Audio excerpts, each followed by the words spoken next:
Nakita mo na? Pero yung sa dito sa gilid, yung pa ganyan. Yung sa may dirty kitchen? Pero ang tulo dyan eh. Yung sa kwarto eh. Okay yung gilid dito. Kaso lang, ang tulo nasa gitna ng ganyan. Oo.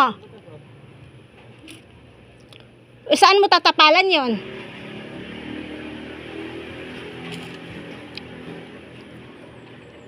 Kasi tumutulo dyan banda kuya eh. Sa mga gitna nito na wall. Oo, dyan sa bababa. Hindi, dito sa dingding ba? Oo, sa gitna ng dingding. Mga bitak-bitak kaya? Pero ang flashing niya, okay ang flashing niya.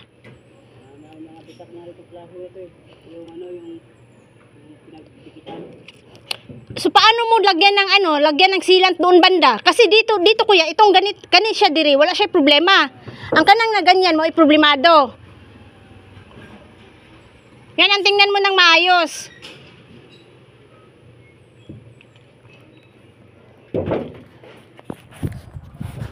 Okay ba ang flashing niya? Okay naman. Kaso saan kaya dumaan ang tubig? Baka kanang bitang ana niya kuya, base ning sulod siya di ana ba kuya, tapos ning daloy ang tubig. Kabila no? Oo. Kasi kung pa ganyan ang hangin kasi sa tubig kuya, grabe siya makatulo dito. Tumutuloy yung sa kahoy ba? Di ana kasi na portion, walang problema yan. Kaya wag mo lang siyang galawin dyan, walang problema yan.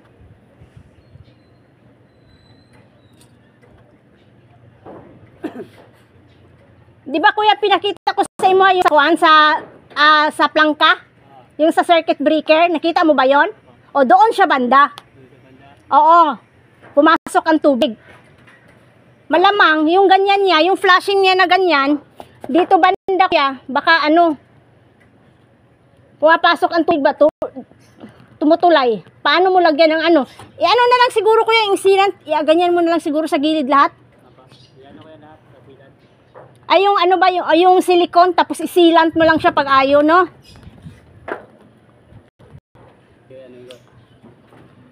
Repeater na lang.